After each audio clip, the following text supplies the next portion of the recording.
Hi, back in the big van, off down to Taunton, me and Caroline. We thought we'd combine it with a little road trip, 2 or 3 nights out. We're in Hampshire, I think. I also thought it'd be a good opportunity to get the bike out and do some more peaks. If you don't know, I'm trying to ride up the highest peak in every county in the UK. And this particular ride where we are now will do, I think it's Hampshire and Berkshire. I'll tell you when we're on our way. I forget. I brought my Vitus, I need to find out how it's pronounced. Because it's light and it hasn't got any bags on it. And also, unlike my other bike, it doesn't mind being outside on the back in the cold and rain. It's toughened. Not like my Sonder, which is like a public schoolboy type mollycoddled bike. This one's rough. Grew up in the projects. I apologise for that nonsensical diatribe which has annoyed and insulted most of my audience. Anyway, I'm going to get the bike off and get moving. I'm all packed up, ready to go. Caroline's making sandwiches and coffee for my return. Pretty good, huh?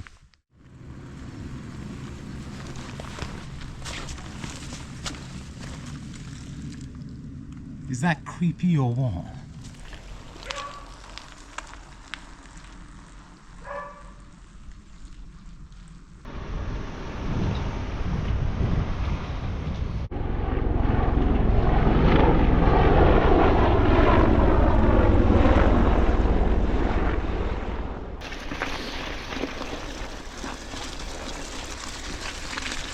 So there we go. Highest peak in Hampshire, Pilot Hill. 286 metres. Muddy path getting up here. Nice views though. Right, now on to Berkshire. It's not far, I don't think. That way.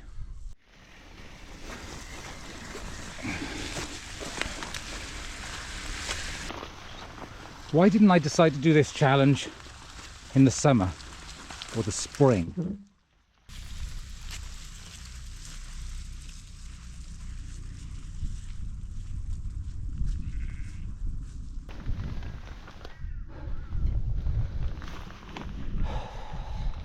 Back on the road, hopefully for a little while, so I can actually do some riding.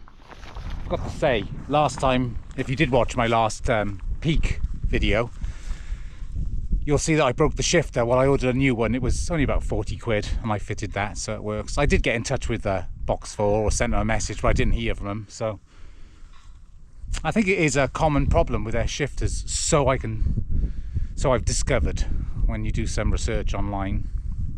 Hopefully this one will last a bit longer.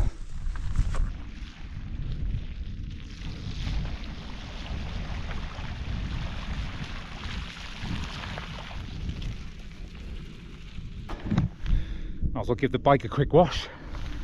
Nearly there. Walbury Hill, 297 metres. Pretty much the same view as last time, but I'm going to put the drone up anyway. So there you have it, the highest point in Hampshire, Pilot Hill, highest point in Berkshire, Walbury Hill. Now to get back to the van. I don't think I'm going to have enough light to get over to do the next one.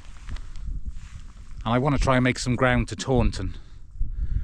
I didn't say why we're going to Taunton, but we're having some work done to the van. A company called Van Bits, we're going to get an alarm fitted and upgrade the batteries.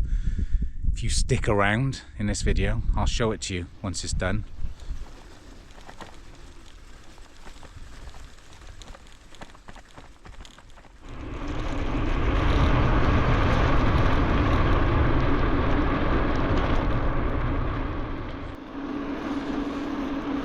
Creepy phone box. So we're on our way to the next one. If I can get there before it's too dark, I think I'll do it. I'm not sure yet. We're going to get to the car park where it is and then make a decision. So we've made it to Wiltshire, but it's dark and it looks like it would be a nice ride, so I'm going to save it till tomorrow. So, what is Hampshire famous for? According to this, watercress. It grows more watercress than anywhere else in the UK, and 1 bag of watercress is sold every minute. So that's quite impressive. And Berkshire. Berkshire is famous for Windsor Castle, the weekend home for the royal family. Eton, which is a posh school for posh kids. Ascot. So that's a famous horse race. And I think there's lots and lots of famous horse trainers around here. So I think that'll do for Berkshire. I am very tired. Caroline's making us a chilli at the moment.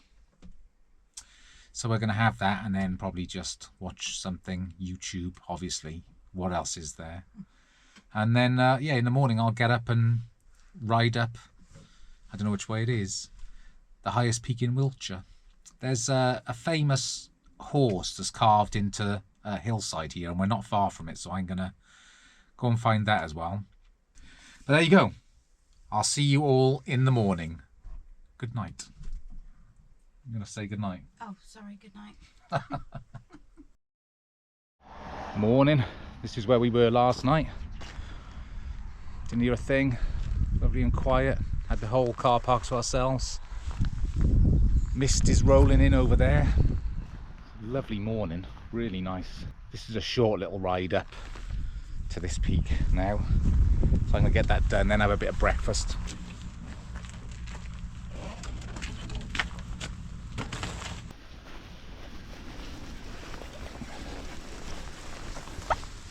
It rained all night, so I'm expecting to push again.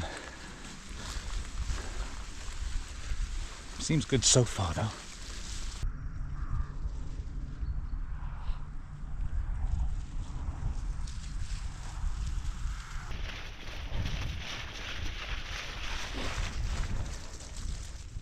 So here we are, Milk Hill, 295 metres. Glorious morning, absolutely glorious. This is my favourite kind of weather, just misty and eerie. Got glow from the sun over there, absolutely gorgeous. This is exactly why I wanted to do this challenge. The rides aren't particularly challenging, they're not long, but I've never been up here. I've driven past this so many times. It's just awesome. So there we go, Milk Hill, 295 metres, highest point in Wiltshire. So far, my favourite peak of this trip. Just, honestly, it's just amazing up here. Anyway, back to the van. Pair of red kites.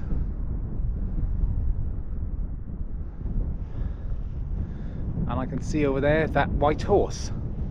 So I'm going to try and get the drone up. It's very windy and very bleak.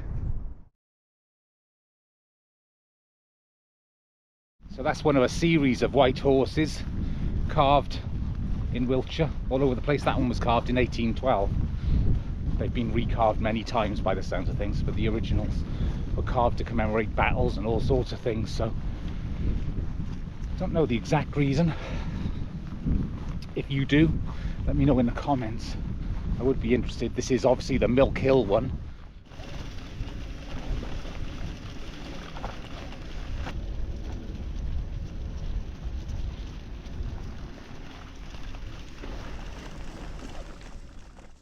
So Wiltshire, famous for Stonehenge, that's the big one. Salisbury Cathedral, amazing place. The white horses, of which you've seen one. And it's got lots of prehistoric monuments. And also ham, I saw, famous for ham.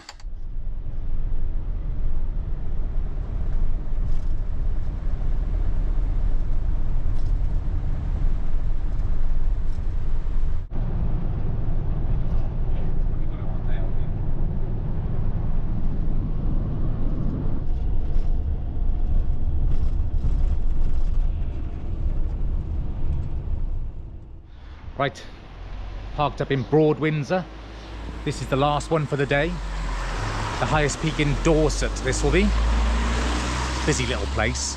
Took a while to find parking without blocking the whole village off.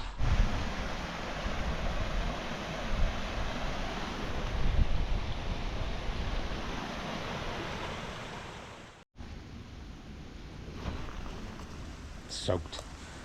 It's the last one. Doesn't matter. Still need to get over there though.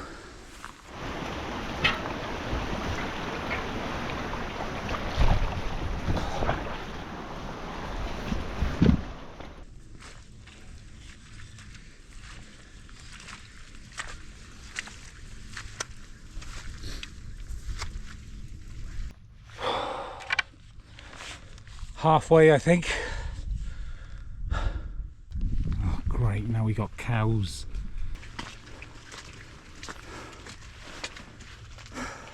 I don't know. There's a bull in that field as well.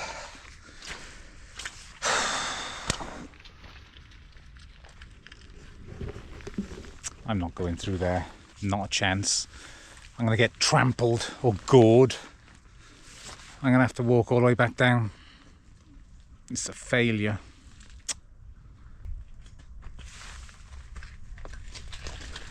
And if you weren't sure, there's evidence enough they're bulls.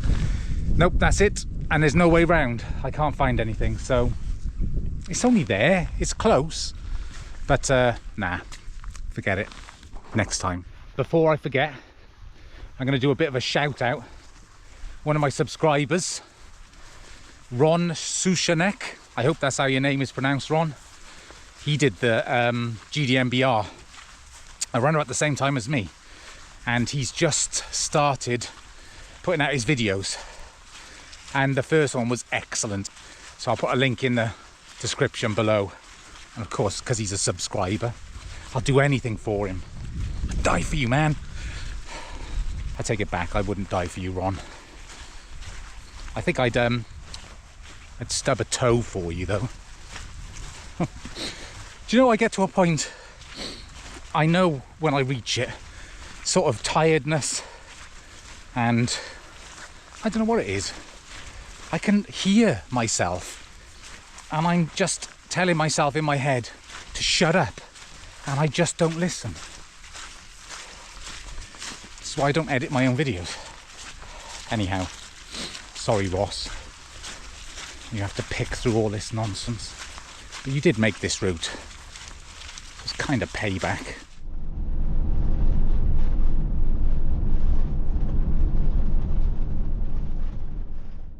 So it's the next morning. Just about to drop the van into Van Bits. This is their campsite, which is owned by them, I think. So they put us up here tonight free, and last night. And then they're going to do all this work. I'll show you what they've done later, probably not tonight actually, because it'll be dark tomorrow morning before we head back. But I'm excited. This van is going to be an off-grid beast. So it's a couple of days later, back home. Didn't work out. I didn't have time when I was on the site. But I thought I'd show you the van, show you what I've done or had done. And it's all in here. All under the bed. I think I've already mentioned the fact that I want this van to be more off-grid, so I can basically go anywhere, do anything, don't have to worry about being plugged into the mains, which is what I would have had to do before. That all starts with the batteries.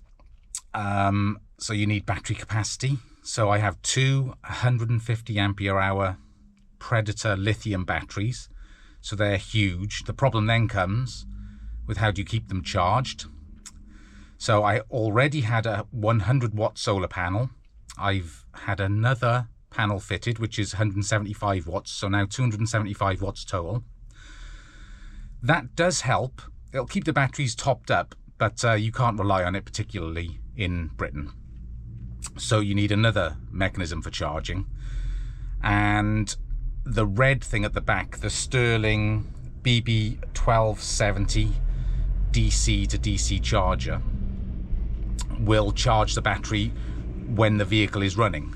So it'll charge both the vehicle battery and the leisure battery it's smart. It knows how to do it. I think it charges the vehicle battery first, then funnels charging. Essentially, though, it would charge those batteries 300 ampere hours from empty to full in 2 hours of driving. Additionally, the big blue thing, which is the Victron Multiplus 12 2080, that's a 2 kilovolt, I think it's kilovolt, but anyway, it's an inverter, so you can plug in 240 volt devices, mains devices, and it also is the battery charger for the vehicle. So say I do need to plug in to a main socket, that's what would then charge the batteries.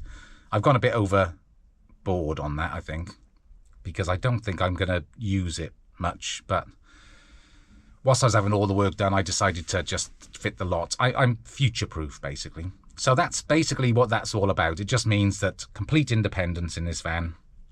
I think I said, I know it's a little lavish, but I got such a good deal on this van, and I'm just considering it all lumped together as the purchase price of the vehicle, and it's still less than I budgeted for, which is nice. What else have we got? I'll show you in a minute. All of these things you can control, or most of them via Bluetooth. So I can check the solar panels, the charge they're giving, and you know, how much they're funneling into the batteries. So this is the app. If I click on this one, the Smart Shunt, this is what will tell me what sort of draw I'm having. 0.52 amps. If I put another light on, changes to 1.6 amps, and it'll tell me I've got 10 days and 0 hours before my batteries run down. The inverter, if I flick that on, 2.67 amps, and now it's 10 days, or 9 days, 12 hours, 8 hours. It's just settling down. Yeah, there we go. So that's how that works. Very clever and very useful. Yeah, so it's all managed from the phone via Bluetooth. The way of the world. So there you go. You've seen everything. The only thing I didn't mention is the charge controller. The little blue box is a Victron solar charge controller. You need some sort of intelligence to convert the power from the solar panels into the 12 volts DC that goes into the battery. All of this could be wrong. I have done all this myself on a previous vehicle, but I didn't want to do it this time. I think I was a little scared of doing something wrong on this van. It's all well and good doing it on my little Fiat Doblo. I mean, I was prepared to risk it then, but I think it was a wise move to get this done properly. Van Bits, that company in Taunton, did an excellent job. I'm not sponsored. They did a really good job. They are really nice guys, and they made it very easy. And they know everything, so I'd recommend them. Anyhow, that's probably the end of the video. In fact, it is the end of the video. So I will see you next time. Goodbye. Thank you for watching.